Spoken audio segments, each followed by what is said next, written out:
আবারও যাত্রাপুর থানার পুলিশের অভিযানে ধ্বংস হল গাঁজা নার্সারি।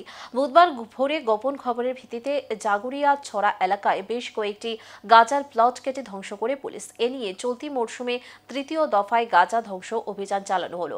যাত্রাপুর থানার ওসি শীতিকণ্ঠ বর্ধনের নেতৃত্বে সাব ইন্সপেক্টর অমর কিশোর দেববর্মা, প্রীতম দত্ত সহ টিএসআর জওয়ান ও কনস্টেবলরা এই অভিযানে অংশ নেন। কাঠালিয়া পঞ্চায়েত এলাকার কাকুরি নদীর দক্ষিণে দুর্গম চড়াই উচ্চাই পেরিয়ে পুলিশ বড়সড় গাঁজা নার্সারির সন্ধান পায়। প্রায় 1.5 ঘন্টা ধরে পুরো এলাকা জুড়ে চলা অভিযানে সবকটি নার্সারি কেটে ধ্বংস করা হয়। ওসির দাবি, আনুমানিক 2 লক্ষাধিক গাঁজার চারা ধ্বংস হয়েছে। তিনি আরও জানান, এরকম খবর পেলেই পুলিশ অভিযান অব্যাহত রাখবে।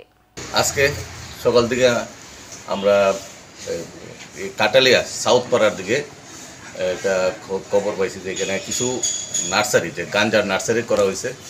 অ্যাকর্ডিংলি আমরা আমাদের থানার অফিসার্স এবং স্টাফ এবং টিএসআর পার্সোনালস যারা আছে সবাইকে নিয়ে আমরা সাউথ দক্ষিণ পাড়া, এখানে ফরেস্ট ল্যান্ড আছে, এখানে একটা খালি জায়গাতে, একটা লুঙ্গা জায়গাতে প্রায় 2 লক্ষর উপরে এখানে গাঞ্জার চারা করা হয়েছে এখানে, এবং এগুলো অনেক বড় হয়ে গেছিলো। তো আমরা সাথে সাথে আমরা এগুলো টেস্ট করি, প্রায় 2 লক্ষ চারা আমরা টেস্ট করতে সক্ষম হয়েছি এখানে।